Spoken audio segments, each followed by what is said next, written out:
Benjamin பட்டனின் வினோதமான வாழ்க்கை by F. Scott ஃபிட்ஸ்ஜெரால்டு. அத்தியாயம் 6.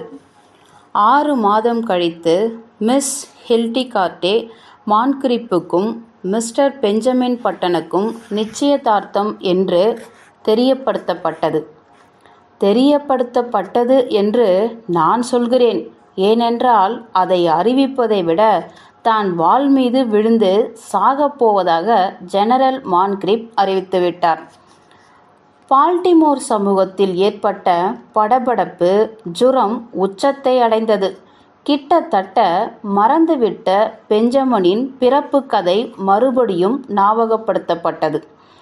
சித்திர வடிவங்களிலும் நம்ப முடியாத பல வடிவங்களிலும் அந்த கதை அவதூறு காற்றில் மிதந்து வந்தது.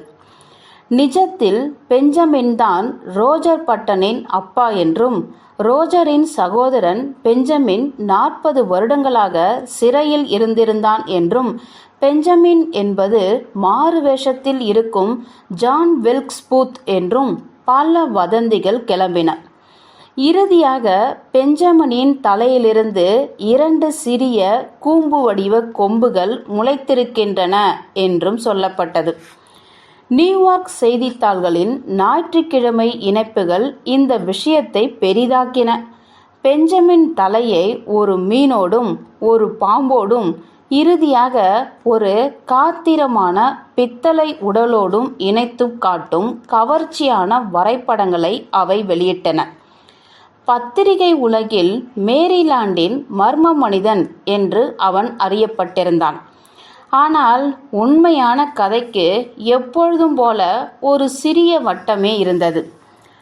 பால்டிமோரில் யாராவது ஒரு அழகான இளைஞனை திருமணம் செய்திருக்க வேண்டிய ஒரு அழகான பெண் நிச்சயமாக 50 வயதுள்ள ஒரு மனிதனின் கைகளில் தன்னை ஒப்படைப்பது குற்றமே என்று ஜெனரல் மான்கிரிப்போடு எல்லோரும் உடன்பட்டார்கள். பால்டிமோரின் பிளேஸ் பத்திரிகையில் கொட்டை எழுத்தில் தன் மகனின் பிறப்பு சான்றிதழை திரு ரோஜர் பட்டன் வெளியிட்டார். ஆனாலும் பிரயோஜனமில்லை.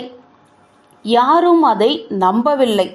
பெஞ்சமினை நேரில் பார்த்தாலே போதும். இதில் சம்பந்தப்பட்ட 2 பேருக்கு எந்த சஞ்சலமும் இல்லை. அவளது வருங்கால கணவனை பற்றிய கதைகள் பொய். ஹில்டேகார்ட்டே அவற்றில் உண்மையானதை கூட பிடிவாதமாக நம்ப மறுத்தாள். 50 வயதுக்காரர்களுக்கு அல்லது குறைந்தபட்சம் 50 வயதுக்காரராய் தோற்றமளிப்பவருக்கு இருக்கும் மரண அபாயத்தை ஜெனரல் மான்கிரிப் அவளுக்கு சுட்டிக்காட்டியும் பிரயோஜனமில்லை. தொழிலின் நிலையற்ற தன்மையை அவர் அவளிடம் சொல்லியும் பிரயோஜனமில்லை. ஹில்டேகார்ட்டே முதிர்ச்சியாகவே திருமணம் செய்வதற்கு உடன்பட்டிருந்தார். திருமணமும் செய்து கொண்டாள். பெஞ்சமின் பட்டனின் வினோதமான வாழ்க்கை பை எஃப். ஸ்காட் ஃபிட்ஸ்ஜெரால்டு. அத்தியாயம் 7. குறைந்தது ஒரு விஷயத்தில் ஹில்டேகார்ட்டே மான்கிரிப்பின் நண்பர்கள் சொன்னது தவறாகிவிட்டது. வன்பொருள் மொத்த வியாபாரம் அற்புதமாக ஓங்கி வளர்ந்தது.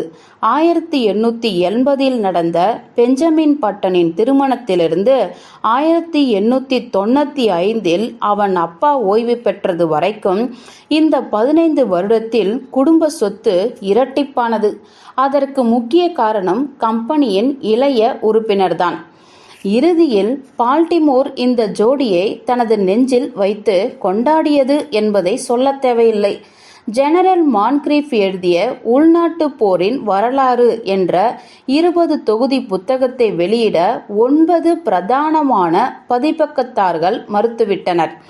அதை கொண்டு வருவதற்கு பெஞ்சமின் தனது மாமனாருக்கு பணம் கொடுத்து உதவியதும் மாமனார் மருமகனோடு சமாதானமானார். 15 வருடங்கள் பெஞ்சமினுக்குள்ளே பல மாற்றங்களை உருவாக்கின. தன் நரம்புகளில் இரத்தம் புதிய வேகத்தோடு ஓடுவது போல அவனுக்கு தோன்றியது. அதிகாலையில் எழுவதும், பரபரப்பான பிரகாசமான தெருவில் சுறுசுறுப்பாக நடைபோடுவதும், சுத்தியல்கள், ஆணிகள் போன்ற சரக்குகளை கப்பலேற்றி அனுப்பி வைக்கும் வேலையை களைப்பில்லாமல் செய்வதும் எல்லாம் ஒரு ஆனந்தமாகிவிட்டது. 1890 இவன் வெற்றிகரமான புகழ்மிக்க ஒரு தொழில் நடவடிக்கையை மேற்கொண்டான்.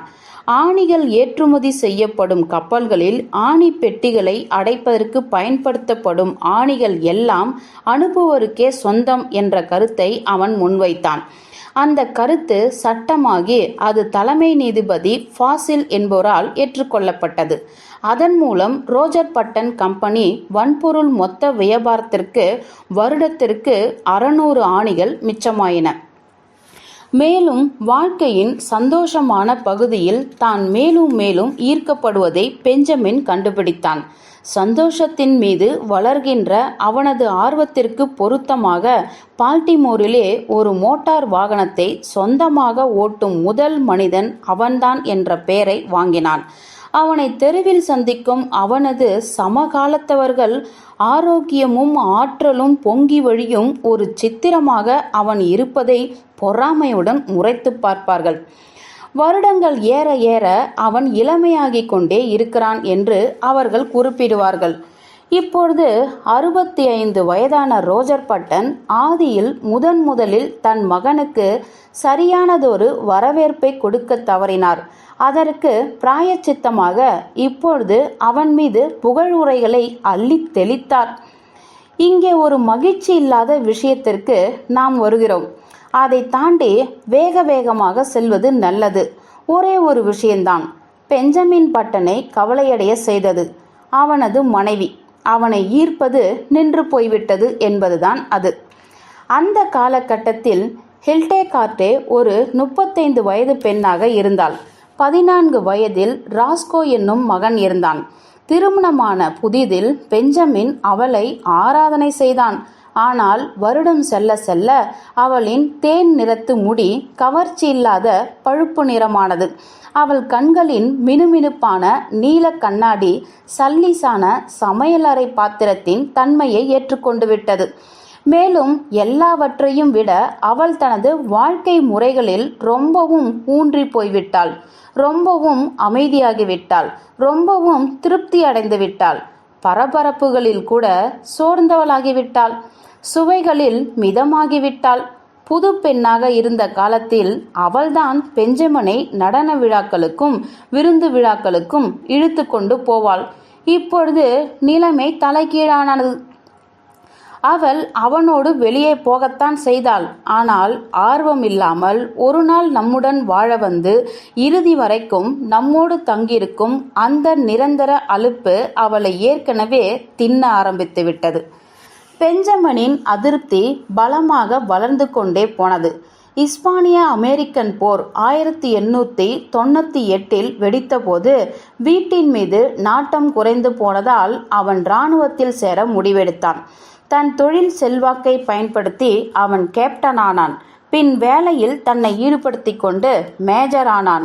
இறுதியில் லெப்டினன்ட் கர்னல் ஆனான்.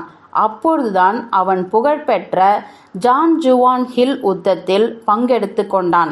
லேசாக காயம்பட்டு பதக்கமும் வாங்கினான். இராணுவ வாழ்க்கையின் பரபரப்பும் செயலும் அவனுக்கு ரொம்பவே பிடித்து போயிற்று. அதனால் அதை விட்டு வருவதற்கு அவனுக்கு வருத்தமாக இருந்தது.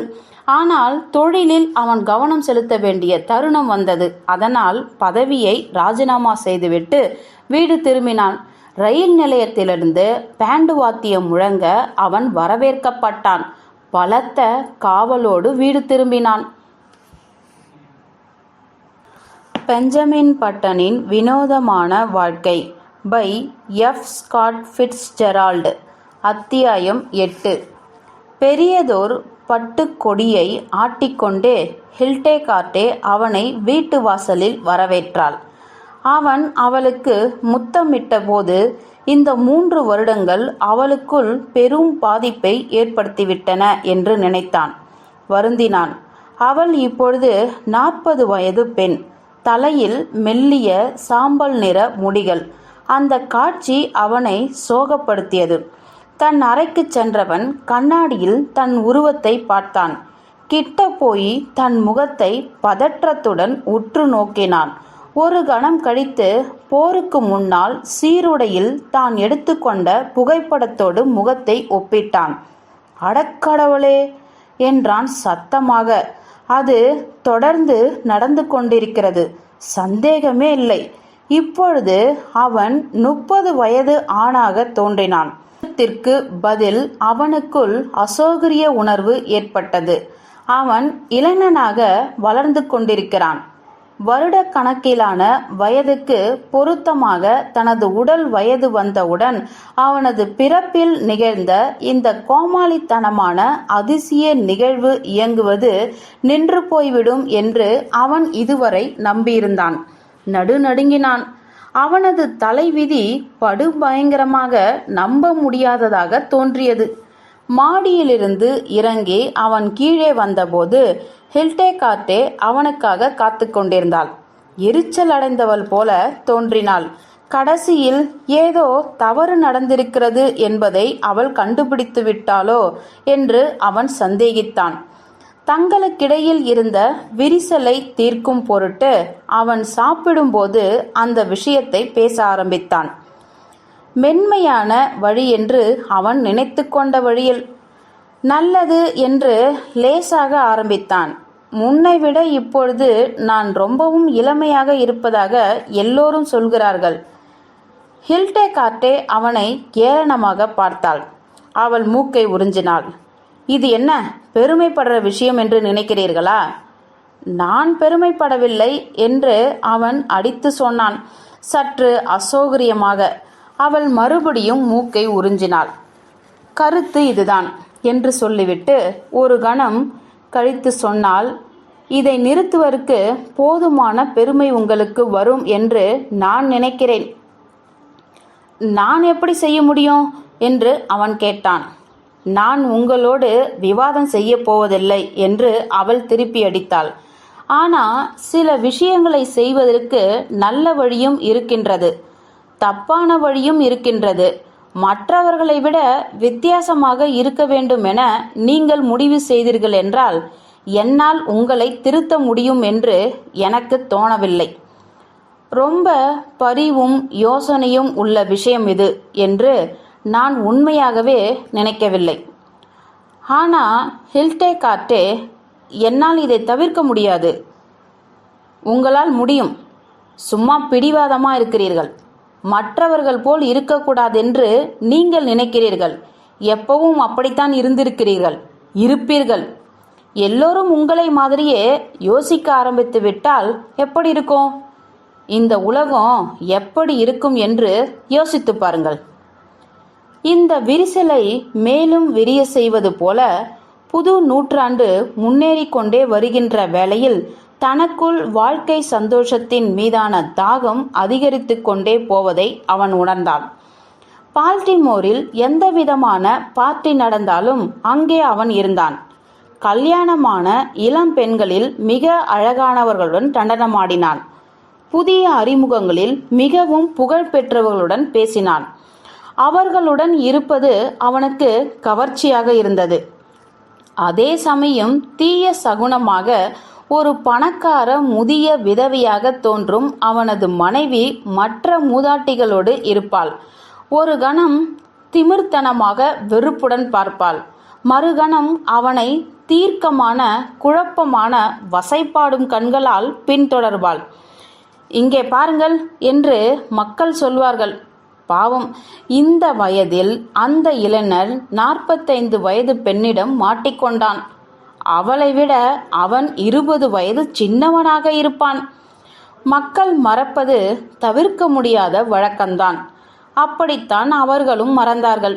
1880 அவர்களுடைய அம்மாக்களும் அப்பாக்களும் பொருத்தமில்லாத அதே ஜோடியை பார்த்து இதே மாதிரியான விமர்சன கருத்தை தான் சொல்லியிருந்தார்கள் என்பதை.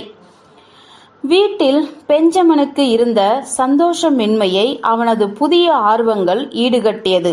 அவன் கோல்ஃபை எடுத்துக்கொண்டான். வெற்றியும் பெற்றான். நடனத்தை கற்றான். 1906 பாஸ்டன் நடனத்தில் நிபுணனானான். 1908 மார்க்சைன் நடன வகையில் சிறந்தவன் என்று பெயரெடுத்தான்.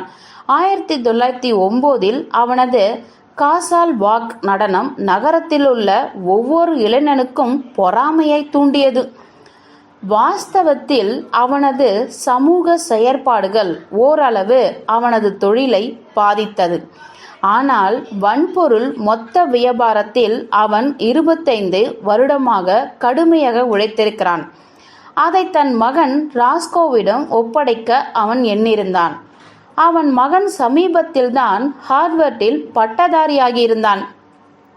அவனும் அவன் மகனும் ஒரே உருவம் கொண்டிருந்ததால் அப்பாவை மகன் என்றும் மகனை அப்பா என்றும் அடிக்கடி மற்றவர்கள் தவறாகவே நினைத்தார்கள். பெஞ்சமினுக்கு இதில் சந்தோஷந்தான். இஸ்பானிய அமெரிக்கன் போரிலிருந்து திரும்பியிலிருந்து மெல்ல அவனை ஆட்கொண்ட நுட்பமான அச்சத்தை அவன் சீக்கிரமாகவே மறந்து போனான். தன் தோற்றத்தில் வெகுளித்தனமான அவன் சந்தோஷம் அடைந்தான். இந்த சந்தோஷத்தில் ஒரே ஒரு எரிச்சல் இருந்தது. தன் மனைவியோடு பொதுவெளியில் தோன்றுவதை அவன் வெறுத்தான். ஹில்டேகார்ட்டேவுக்கு கிட்டத்தட்ட 50 வயது. அவளை பார்த்தாலே அவனுக்கு அபத்தமாக இருந்தது.